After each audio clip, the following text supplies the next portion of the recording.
8 апрели 2023 саатам уже 5 دیگه.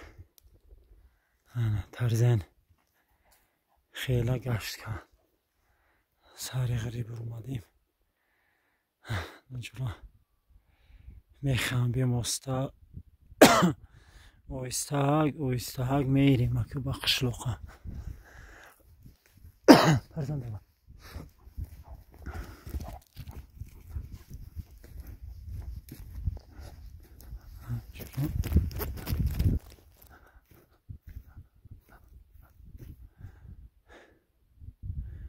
امروز هیچی ندیدیم، به تشویشک اومدیم.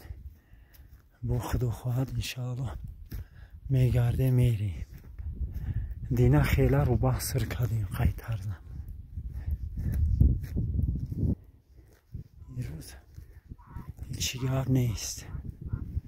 این دشتوی آیا نمیسمو میرویم، آیا نمی بین قشلاق آیا نمیسه اینجا رحیم آیا میتا میرویم راه با راه قیقتی میشه میویم با میتا قیر رو بولو میشه مستا میویم که خدا خواهد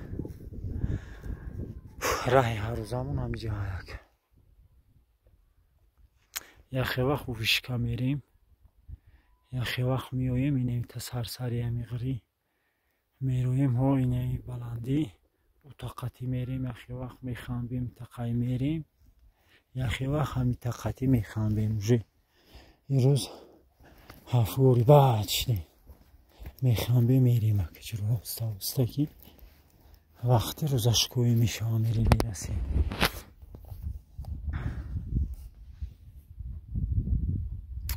انا نصیب باشه بعد ای رمضان خدا خواهد انشاءالله با سگورا همون جوی برفو میریم. خودچنی و ایلاق پشتی همی قیبت رو میخریم دا میریم اوسنو ولی وزیرش دا ایستده میگردیم فقط. دوای ترسن دوای هبجه